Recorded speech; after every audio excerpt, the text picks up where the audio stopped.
இப்போ நெக்ஸ்ட்டு நாம் என்ன பார்க்க போகிறோம்னா உருபுன்னு பார்க்க போகிறோம். உருபுன்னு என்னது? ஒன்றுமே கிடையாது, சிம்பிள்.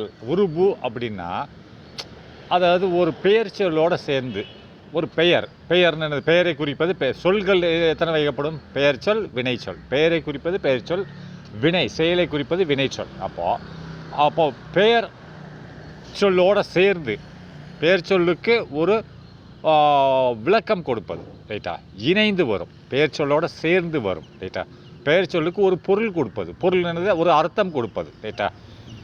நல்லா பார்த்துக்கோங்க. பெயர் சொல்லுக்கு ஒரு அர்த்தம் கொடுப்பது தான் அதாவது உருபுன்னு சொல்லுவாங்க. உதாரணத்துக்கு இப்போ உருபுன்னு என்னென்னு பார்ப்போம். உருபு என்னவா இருக்கு?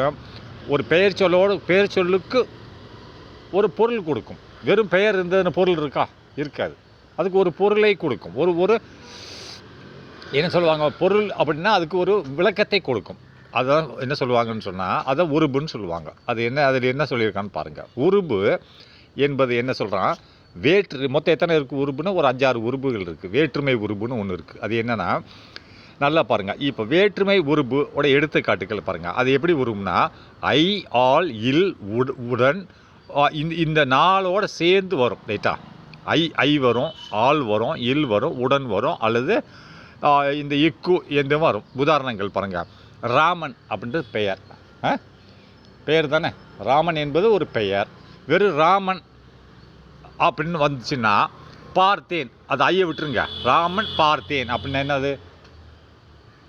ஒரு தொடர்பு இல்லை இல்லையா? அப்போ இங்கே ஐன்னு வருது பாருங்க, அதுதான் உருபு. ராமனை பார்த்தேன்.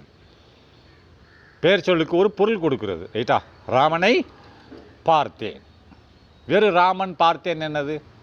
மீனிங் இல்லாமல் போயிருது இல்லையா? அதனால் இது ஒரு பெயர் சொல்லோடு அதுக்கு ஒரு விளக்கத்தை கொடுப்பதான் உருபுன்னு சொல்லுவாங்க, ரைட்டா? அதே மாதிரி இங்கே பாருங்கள், இதோடு சேர்ந்து வரும் பாருங்கள். அந்த என்ன? பள்ளி வேலை நடந்தது. என்ன பள்ளி வேலை நடந்தது? ஒரு அர்த்தம் இல்லை. பள்ளின்றது என்னது? நவுன், ரைட்டா? நவுன், பெயர் சொல், ரைட்டா? அந்த பெயர் சொல்லோடு சேர்ந்து அந்த இல்னு வருது இல்லையா? இல் என்பது தான் என்னது? உருபுன்னு சொல்லுவாங்க. என்ன உருபு அப்படின்னு பார்த்தீங்கன்னா வேற்றுமை உருபு, ரைட்டா? இதெல்லாம் வேற்றுமை உருபுகள். அப்போ பள்ளியில் வேலை நடந்தது. அப்போ அம்மா வந்தார் அப்படின்னா, அம்மா வந்தார்ன்றது அது ஒரு மீனிங்லெஸ்ஸாக இருக்குது. அம்மாவுடன் வந்தார் அப்படின்ற யாராவது ஒருத்தர் அவங்க அம்மா கூட வந்திருக்காங்க. அந்த உடன் அப்படிங்கிறது என்னது? எதை குறிக்கிறது? வேற்றுமை உருபை குறிக்கிறது. அதேமாரி புத்தகத்துக்கு கொடுன்றான். இது வந்து கொஞ்சம் மீனிங்லெஸ்ஸாக இருக்குது, அதை விட்டுருங்க. அவனால் பாடம் முடிந்தது. ஒரு பாடம் அவனால் தான் முடிந்தது. இதை அவன் சொல்லி கொடுத்து முடிஞ்சிருக்கலாம். அவன் பாடம் முடிந்ததுன்னா ஒரு பொருள் இல்லை. அதான் இது வேற்றுமை உருபு. அதாவது நவுன் கூட சேர்ந்து அதற்கு ஒரு பொருளை உண்டாக்குவது. இப்போ நவுன் அவன்ன்றது நவுன், ரைட்டா? பெயர் சொல் அண்டு வினைச்சொல். அப்போ பெயர் அடைன்னு என்னதுன்னு சொல்லியிருக்கேன். பெயர் மொத்தம் பார்த்துக்கோங்க. பெயர் சொல், பெயர் அடை, வினைச்சொல், வினை அடை. அடைன்னு என்னது? பெயர் அடை அப்படின்னு சொன்னால் அதை போற்றியோ இல்லை இகழ்ந்தோ சொல்லுவது, ரைட்டா? ஒரு பெயரை. இப்போ நல்ல மாணவன், நல்ல அப்படிங்கிறது என்னது? பெயர் அடை. மாணவன் என்பது பெயர் சொல். அதேமாதிரி வினைச்சொல், வினை அடையும்பாங்க. வினைச்சொல்னா செயல், ரைட்டா? ஃபாஸ்ட், ரன்ன்றது என்னது? ஒரு செயல். ஃபாஸ்ட் அப்படின்றது ஒரு அடை, ரைட்டா? அதை பார்த்துக்கோங்க. இதில் இன்னும் இருக்குது வினை அடை. வினையில் பார்த்தீங்கன்னா வினை எச்சம் இருக்குது. என்ன இதெல்லாம் நீங்கள் பார்க்கணும். நல்லா கண்டினியூட்டியில் நீங்கள் ரிமெம்பர் பண்ணிட்டு கொஞ்சம் சிம்பிள், ரொம்ப படிக்க வேண்டாம். லாஸ்ட் எக்ஸாம் மட்டும் படிச்சுட்டு போக வேண்டியதான். அப்போ இதை பார்த்துக்கோங்க. இதான் உருபு. அதாவது உருபுன்னு என்னது? ஒரு பெயர் சொல்லோடு சேர்ந்து அதற்கு ஒரு பொருளை கொடுக்கும், ஒரு வடிவத்தை கொடுக்கும். அது என்னென்ன 5-6 இருக்கிறது. அது என்னென்னு பாருங்கள், சரியா? இப்போ நெக்ஸ்ட் சார்பு உருபு. பார்த்தது என்னது? வேற்றுமை உருபு. அந்த எதில் முடியும் பாருங்கள். இதெல்லாம் சேர்ந்துருக்கும். ஐ, ஆள், இல், உடன், இந்த மாதிரி இக்கு இதெல்லாம் வந்ததுன்னா வேற்றுமை உருபு, ரைட்டா? அடுத்து சார்பு உருபு. சார்புன்னா சார்ந்து இருக்கும், ரைட்டா? அது எப்படி? 2 பொருட்களை தொடர்புபடுத்துறது, ரைட்டா? 2 பொருட்கள் இருக்கும், அது தொடர்புபடுத்துவது என்னது? பொருள்னால என்னது? 2 சொற்கள், 2 பொருள்கள், 2 ஒன்று தான், ரைட்டா? இப்போ 2 நவுன், ரைட்டா? ரவி அண்டு மாணவன், ரெண்டுமே நவுன் தானே? அப்போ ரவி போன்ற மாணவன், 2ஐயும் தொடர்புபடுத்துக்குதா? ரெண்டுக்கு தொடர்பு இருக்கிறது பாருங்கள். ரவி போன்ற மாணவன் அப்படின்னா தொடர்பு உருபுன்னு சொல்லுவாங்க. ரைட்டா? ரவி போன்ற மாணவன். அப்போ போன்ற என்பது உருபு. அப்போ ஆசிரியர் பற்றி பேசினார் அப்படின்னா ஆசிரியரை பற்றி பற்றி என்பது என்னது சார்பு உருபு. ரைட்டா? நல்லா பார்த்துக்கோங்க. அதேமாரி இது நவுனு கூட தான் அட்டாச்மெண்ட்டில் இருக்கும். நவுனுக்குன்னா பெயர் சொல்லி கூட தான் அட்டாச்மெண்ட்டில் இருக்கும் உருபு. நல்லா கவனிக்கணும். ரைட்டா? அது என்ன உருபு போட்டிருக்கான்னு பார்த்துக்கோங்க. அப்போ அவன் உடைய புத்தகம். அப்போ அவனோட புத்தகம். அந்த உடையன்றது சார்பு உருபு. ரைட்டா? நல்லா பார்த்துக்கோங்க. அடுத்து என்ன போட்டிருக்கான்? அடுத்து நெக்ஸ்ட் என்ன போட்டிருக்கான்? அவள் போன்ற பெண். அப்போ நான் இதெல்லாம் இந்த போன்ற என்பது உருபு. ரைட்டா? அப்போ நெக்ஸ்ட் மூணாவது உருபுனா இட உருபுன்னு சொல்கிறான். இடத்தோடு இணைந்து வரும். ரைட்டா? அது என்னன்னு பார்ப்போம். உதாரணங்கள். பள்ளியில். பள்ளின்ற ஒரு இடம். அப்போ பள்ளியில் அந்த இல் இருந்திருக்கு இல்லையா, இது வந்து என்னது இட உருபுன்னு சொல்லுவாங்க. மரத்தின் மேல். மரம்ன்றது ஒரு நவ். அதுக்கு மேல் அப்படின்றது மேல்ன்றது என்னது இட உருபு. அப்போ நீங்கள் உருபுனாலே ஒரு நவுன்னு கூட வந்திருக்கும். அது நீங்கள் என்ன உருபுன்ற கொஞ்சம் பார்த்துக்கோங்க. இடத்தை குறிக்குதா இதை குறிக்குதான்னு பார்த்துக்கோங்க. பார்த்துட்டு நீங்கள் அது தக்க போட்டுக்கோங்க. அப்போ இந்த பறவை கீழ் இறங்கியது. இந்த கீழ் என்பது என்னது உருபு. அது இட உருபு. அப்போ நெக்ஸ்ட்டு வீட்டிற்கு அருகில் விளையாடினோம் அப்படின்றான். இந்த அருகில் என்பது என்னது இட உருபு. ரைட்டா? வீட்டில் வீடுன்றது இடம். இடத்துக்கு அருகில் விளையாடினோம். ரைட்டா? சரி, நெக்ஸ்ட்டு கால உருபுன்றான். நேரத்தை குறிக்கும். ரைட்டா? அது என்ன காலத்தை குறிக்குன்னு பாருங்கள். காலை அதாவது காலம். காலம்ன்றது காலையா மாலையா அதை பற்றி குறிப்பது தான் கால உருபுன்றான். அப்போ காலையில் எழுந்தேன். இப்போ காலையில் எழுந்தேன். எழுந்தேன்றது ஒரு என்னது ஒரு வெர்பு. ரைட்டா? அது கூட என்ன வருது காலையில் அப்படின்னு வருது. காலையில் என்பது தான் என்னது நேர உருபுன்றான். அப்போ இன்று முதல் அப்படின்றான். இன்று முதல் வேலை. அப்போ இன்று முதல் என்பது தான் இட உருபு. இது கால உருபுன்பா. ரைட்டா? இன்று முதல் வேலை தொடங்கினோம் அப்படின்றான். அப்போ மதியம் முதல் பள்ளி நேரம் அப்படின்றான். எப்போ பள்ளி நேரம்னு சொல்கிறாங்களே, அப்போ மதியம் முதல் அந்த மதியம் முதல் அப்படின்றது தான் உனக்கு கால உருபுன்னு சொல்கிறான். ரைட்டா? அப்போ நெக்ஸ்ட்டு இதில் பாருங்கள். காலையில் அது கால உருபு ஆகும். ரைட்டா? இந்த காலையில் அப்படின்றா இல்லையா, இதில் எது உருபு? காலையில் அப்படின்னா இதில் எது ஒரு இல்லுன்னு சொல்கிறால அது உருபு. ரைட்டா? எனக்கு காலை நேரத்தை குறிக்கிறது. ரைட்டா? அதை டயத்தை குறிக்கிறது. அந்த காலத்தை குறிப்பது என்னது உருபு. கால உருபுன்ற. அப்போ காலை என்ற ஒரு நேரத்தை குறிப்பது தான் உருபு. காலையில் என்பது ஒரு உருபு. இல் என்பது உருபு என்று சொல்கிறான். ரைட்? நெக்ஸ்ட்டு அடுத்து என்ன சொல்கிறான்? அதாவது காரண உருபுன்றான்.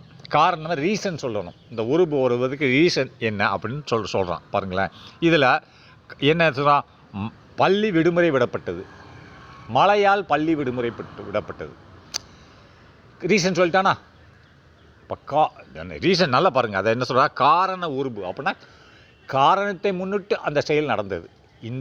இதனால் அது நடந்ததுன்றான். அப்போ என்ன பண்ணுறான்? அதான் காரண உருபுன்றான். அதுக்கு ரீசன் என்ன சொல்கிறான் பாருங்களேன். என்ன சொல்கிறான் ரீசன்? ஒரு எக்ஸாம்பிள் பாருங்கள்.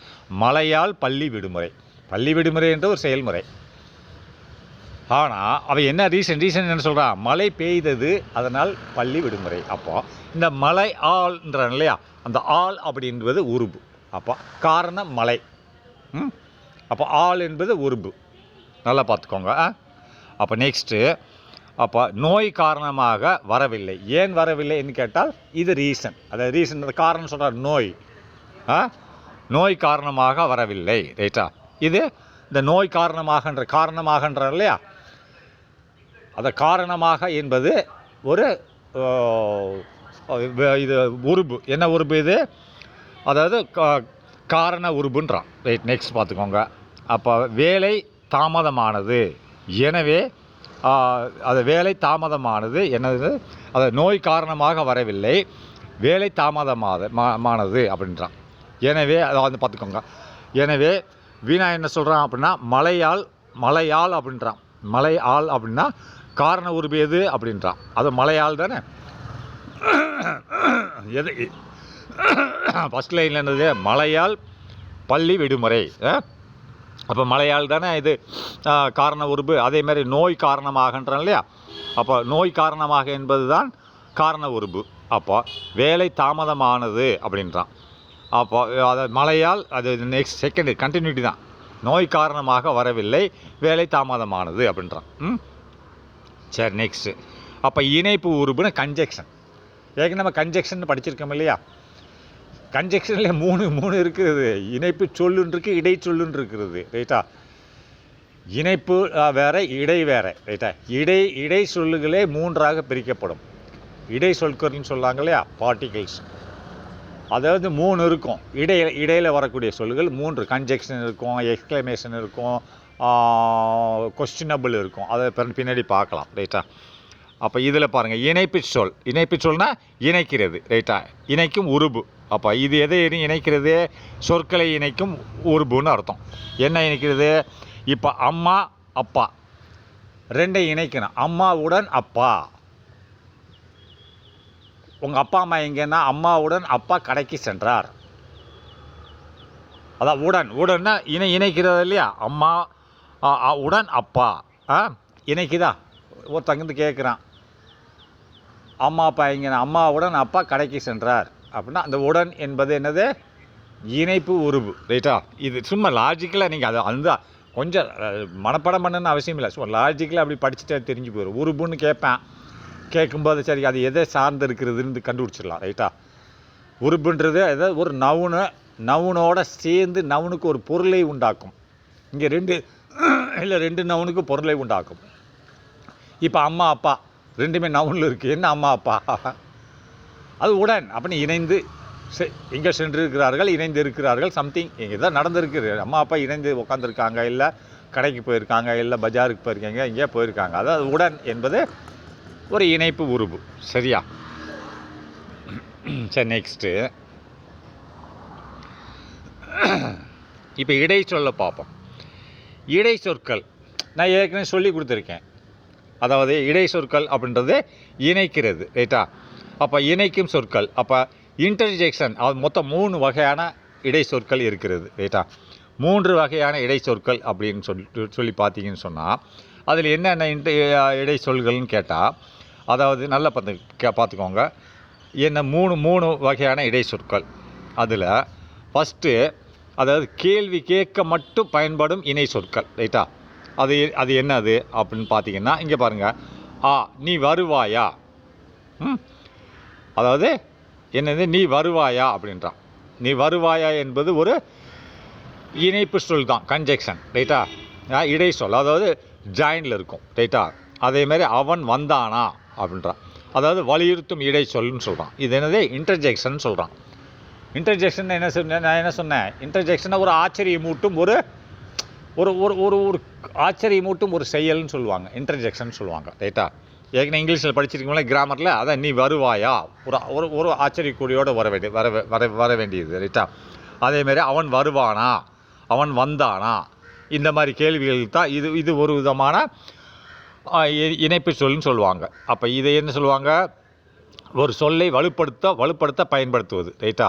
அப்போ நெக்ஸ்ட்டு என்ன சொல்கிறான் இங்கே பாருங்கள். அடுத்து செகண்ட் வந்து வலியுறுத்துதல், ரைட்டா. எம்பசிஸ்ன்னு சொல்லலாம். அதாவது எம்பசிஸ்னா வலியுறுத்துதல்னு சொல்கிறோம். அதை வலியுறுத்தும் இன்டர்ஜெக்ஷன் இடைச்சொல், ரைட்டா. இடைச்சொல்லும் காமனான வேர்டு தான், இதுவும் இடைச்சொல் தான். வலியுறுத்தி செய்வதுன்னு சொல்கிறோம். ஒரு சொல்லை வலுப்படுத்த பயன்படுத்தப்படுகிறது அப்படின்றான். அப்போ எப்படி பயன்படுத்தப்படுகிறது அப்படின்னா, அவன்தான் வென்றான் அப்படின்னு என்னது? அவன் தான் ஜெயிச்சான், வேறு யாரும் கிடையாது. அப்போ அந்த வென்றான் என்ற ஒரு சொல்லை வலுப்படுத்துகிறது. அவன்தான் வென்றான். இதில் வேறு ஏதாவது வலுப்படுத்துகிற மாதிரி தானே இருக்கிறது. அவன் மட்டும் வந்தான் அப்படின்னா வேறு யாரும் வரல. எத்தனை பேர் வந்திருக்கான்? அவன் ஒருத்தன் தான் வந்தேன், வேறு யாரும் வரல. அப்போ அந்த சொல் ரொம்ப ஸ்ட்ராங்காக இருக்கிறது. அப்போ இந்த மாதிரி இதுக்கு என்ன சொல்லுவாங்க? எம்பசிஸ்ன்னு சொல்லுவாங்க. எம்பசிஸ் ஆனால் வலியுறுத்தல் இடைச்சொல்னு சொல்லுவாங்க. ஃபஸ்ட்டு என்னது? கேள்வி இடைச்சொல், கொஸ்டின் இடைச்சொல்னு சொல்லுவாங்க. கொஸ்டின் மார்க்கோடு வரும், ரைட்டா. இடைச்சொல் மொத்தம் 3. கொஸ்டின் கேள்வி இடைச்சொல், வலியுறுத்தும் இடைச்சொல், அடுத்து 3ஆவதாக என்ன இருக்கிறது? உணர்ச்சி இடைச்சொல். உணர்ச்சி வசப்பட்டு பேசுவாங்க, ரைட்டா. அதில் மகிழ்ச்சி இருக்கும், துக்கம் இருக்கும், ஆச்சரியம் இருக்கும். இந்த என்னென்ன வார்த்தை இருக்கும், ஐயோ அப்படிம்பாங்க. யாரோ இறந்துட்டாங்க அப்படின்னா, ஐயோ அவரா இறந்துட்டாங்க அப்போ அந்த அந்த வேர்டுகள்லாம் வரும். ஏற்கனவே நம்ம இன்டர்ஜெக்ஷனில் இது தான் பார்த்துருக்கோம், இந்த ஒன்று தான் பார்த்துருக்கோம். இது மூணுமே இருக்கிறது இடைச்சொல்ல, ரைட்டா? அப்போ ஐயோ அப்படின்றது, ஐயோ அதுக்கடுத்து இந்த அந்த ஒரு ஒரு ஒரு ஆச்சரியம், ஆஹான்றல்ல. இப்போ இங்கிலீஷில் ஓ அப்படின்ற மாதிரி, இங்கிலீஷில் வரும்போது interjection O he win the race அப்படின்றான். அவன் அந்த ரேஸில் ஜெயிச்சிட்டானா. அந்த ஓன்றது வந்து இங்கிலீஷ் மீனிங்கில் வராது, அது இன்டர்ஜெக்ஷன், ரைட்டா? அதேமாதிரி இங்கேயும் இந்த ஆச்சரியமூட்டும் உணர்ச்சி இடைச்சொல் அப்படின்றது இந்த ஓ அப்படின்றது இதெல்லாம் மீனிங்லெஸ்ஸாக இருக்கும். ஆனால் ஒரு ஆச்சரியத்தோடு இருக்கும், ரைட்டா? அந்த ஐயோ அப்படின்றது, இந்த ஆஹான்றது, ஓன்றது, இதெல்லாம் பார்த்துங்க. ஓ இது ஒரு நல்ல செய்தப்பா. இந்த ஓன்றது என்னது ஒரு மீனிங்கே கிடையாது. இதைத்தான் சொல்கிறோம். மொத்தம் 3 இருக்கிறது. இடைச்சொல் எத்தனை இருக்குது? 3 இருக்குது. அதை பார்த்துக்கோங்க. கேள்வி இடைச்சொல் அண்டு வலியுறுத்தும் இடைச்சொல்.